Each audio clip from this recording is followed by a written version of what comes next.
Gulf टी20 championship में अब बारी है कल के मैचेस के बारे में आपको रिपोर्ट देने की। कल जो मैचेस हुए वो थे मैच 5 और मैच 6। मैच 5 की अगर हम बात करें तो वो था ओमान वर्सेस कतर के बीच में। तो चलिए ओमान वर्सेस कतर मैच में क्या कुछ घटा, किस तरह से चीज़ें हुई हैं आपको बताया जाए। बिल्कुल, ओमान ने पहले टॉस जीतकर बल्लेबाजी यहाँ पर चुनी है और ओमान आई और 149 रन पर ऑल आउट हो गई 20 ओवर पूरे खेलकर। वहीं पर मोहम्मद नदीम ने 36 रन बनाए 41 बॉलों में। और उसके बाद हम बात करें मेहरान खान 24 रन 24 बॉलों में उन्होंने बनाए। वहीं पर शकील अहमद ने 23 रन 17 बॉलों में किए। टॉप ऑर्डर और कहें थोड़ा मिडिल ऑर्डर फ्लॉप रहा, लेकिन मिडिल ऑर्डर की खासकर सेकंड और थर्ड डाउन की अगर बात करें उसके बाद फिर वहीं से नीचे से ही रन्स बने। अयान खान भी जो स्टैंड इन कैप्टन थे कल के मैच के लिए पूरे, आकिब इलियास थे नहीं, वो भी सस्ते में आउट होकर चले गए। बिल्कुल, तो वहीं पर अगर हम बात करें उसके बाद जो कतर के बॉलर्स की तरफ से जो कंट्रीब्यूशन रहा वो अगर हम देखें तो मोहम्मद जाबिर जिन्होंने 4 ओवर में 37 रन देकर 4 विकेट निकाले, मिर्ज़ा मोहम्मद जिन्होंने 4 ओवर में 16 रन देकर 2 विकेट निकाले और विपिन कुमार जिन्होंने 4 ओवर में 32 रन देकर 2 विकेट यहाँ पर निकाले। तो बॉलिंग में आप कह सकते हैं कि कतर ने काफ़ी अच्छा काम जरूर किया है। और अगर हम देखें तो विकेट्स निकालने की पूरी कोशिश की गई और टीम पूरी ऑल आउट उन्होंने ओमान को किया, ये काफ़ी बेहतर जरूर रहा। यानी आप कह सकते हैं कि 150 का जो टारगेट था वो इतना भी बड़ा नहीं था कि एक्सेस बड़ा हो जाए और उतना भी छोटा भी नहीं था। अगर आप ओमान के लिहाज से देखेंगे तो बॉलर्स के पास भी कुछ था, लेकिन अगर आप देखेंगे कतर ने भी एक अच्छा खासा टोटल लगाया था कि चलिए 150 हमें बनाने, ऐसा नहीं कि 170 180 है, तो चेजेबल बिल्कुल यहाँ पर था। उसके बाद जब कतर चेस करने के लिए आई तो इस मैच में क्या हाल रहा है जरूर बताइए। बिल्कुल, अगर हम बात करें कतर की चेस की तो कतर यहाँ पर काफ़ी रन से शॉर्ट रह गया, क्योंकि उस टारगेट को देखेंगे तो काफ़ी रन हो जाते हैं। यहाँ पर टीम सिर्फ 130 रन तक पहुँच पाई और 7 विकेट सिर्फ गिरे थे और 20 ओवर भी हो गए। वहीं पर हम बात करें कंट्रीब्यूशन की तो सकलेन अरशद ने 31 रन बनाए 37 बॉलों में। और उसके बाद जासिम खान ने 26 रन बनाए, नॉट आउट रहे 18 बॉलों में। वो भी बॉलें देखिए आप कितनी ज़्यादा हैं। और वहीं ईमान लियानगी ने 19 रन बनाए 18 बॉल में। तो बॉलें चेस कर रहे हैं आप और लास्ट तक भी गए हैं, लेकिन फिर भी टारगेट चेज नहीं हुआ है। तो ये कहीं ना कहीं कतर के बैट्समैन का फेलियर है, जो इतना ओवर भी खेल गए, ऑल आउट भी नहीं हुए और कोई एक बैट्समैन इतनी बॉलें लेने के बावजूद एक अच्छे स्कोर तक पहुंच नहीं सके। बिल्कुल, यहाँ पर सबसे बड़ी बात यह है कि कतर ने जो है जो उनका जो एक विकेट गिरने के बाद जो है वो गेम ही काफ़ी ख़राब खेला अगर हम देखें, क्योंकि ऐसा नहीं है कि बॉलिंग बहुत टफ है। ये है कि शुरू में अगर हम देखें तो शुरू में 7 ओवर में कतर 50 पे 0 था। क्या हम आपको बताएं, जब ये चेस कर तो वहां पर जब आपको दिक्कत नहीं थी शुरू के 7 ओवर तक, लेकिन एक विकेट गिरते ही उसके बाद पूरी की पूरी टीम जो है लगभग आप कह सकते हैं कि ताश के पत्तों की तरह बिखरती चली गई। उसके बाद अगले 80 रन के लिए टीम ने 7 विकेट अपने गंवा दिए और स्कोर्स तक भी वो पहुंच नहीं पाए। और उसके बाद अगर हम बात करें ओमान के बॉलर्स की तरफ से कंट्रीब्यूशन की तो मेहरान खान इन्होंने कल भी बेहतरीन बॉलिंग कराई थी और आज भी इन्होंने बेहतरीन बॉलिंग, 4 ओवर में 17 रन देकर 3 विकेट, बिलाल खान 4 ओवर में 29 रन देकर 2 विकेट और फैयाज भट्ट 4 ओवर में 24 रन देकर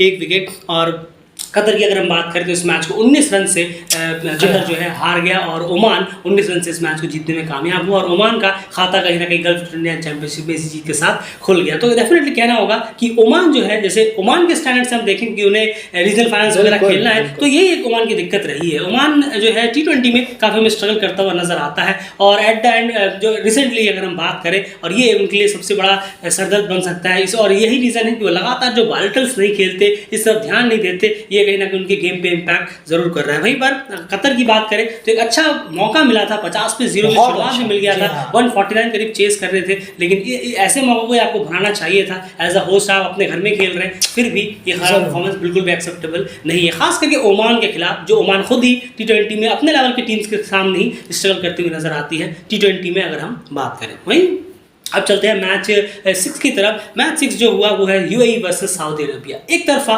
कंफर्टेबल आप कह सकते हैं ये मैच गया है, कोई नहीं, जो उम्मीद थी कि फ्लॉलेस जाएगा बिल्कुल वैसा ही गया है, लेकिन यूएई के लिए, सऊदी अरब के लिए नहीं। यहाँ पर बात करें अगर हम, सऊदी अरब ने पहले टॉस जीता और बैटिंग करने का फैसला किया और सऊदी अरब का जो स्कोर कार्ड रहा जल्दी से बताया। जरूर, 121 पे 9 ये था उनका स्कोर लास्ट में जब उन्होंने पहली इनिंग फिनिश की अपनी 20 ओवर के बाद। वहीं पर बात करें अब्दुल वाहिद ने 46 रन बनाए 42 बॉल्स में। और वहीं पर अब्दुल मन्नान अली 17 रन 16 बॉलों में और जैनुल अबदीन ने 10 बॉलों में 15 रन की पारी खेली, नॉट आउट। थोड़ा सा इनिंग को लास्ट में इन्होंने बिल्डअप करके दिया।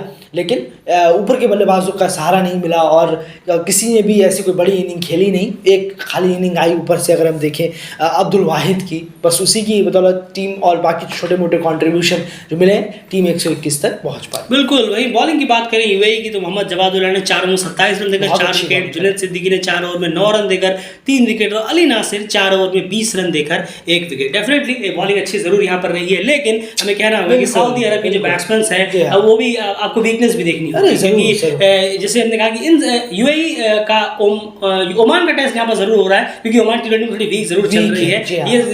ये तो इनके सामने है, कहीं ना कहीं थोड़े से कमजोर नजर आ रहे हैं। लेकिन ओवरऑल अगर हम देखें तो यूएई जो टीम है उनका जो टेस्ट होगा रियल वो होगा हांगकांग, नेपाल, इन टीम्स के खिलाफ। तब हमें देखा जाएगा कि किस तरह की परफॉर्मेंस यहाँ पर होती है। तो सऊदी अरब वगैरह के खिलाफ तो डेफिनेटली डोमिनेटिंग परफॉर्मेंस आनी ही चाहिए। उसके बाद यूएई की चेस की बात करें तो बहुत ही आसानी से इस चेस को उन्होंने कंप्लीट किया और फिर से मोहम्मद वसीम का बैट चल रहा है। ये प्लेयर जो है ये हर जगह चल रहा है, ये चाहे सामने अफगानिस्तान हो, चाहे वो न्यूजीलैंड हो, चाहे ओमान हो, या फिर अब यहाँ पर एक छोटी टीम हो टी20 की दूसरी टीम की अगर हम बात करें, डोमिनेट करते हुए नजर आ रहे हैं। 122 रन, 2 विकेट सिर्फ खोए, 14.2 ओवर में चेस कर लिया।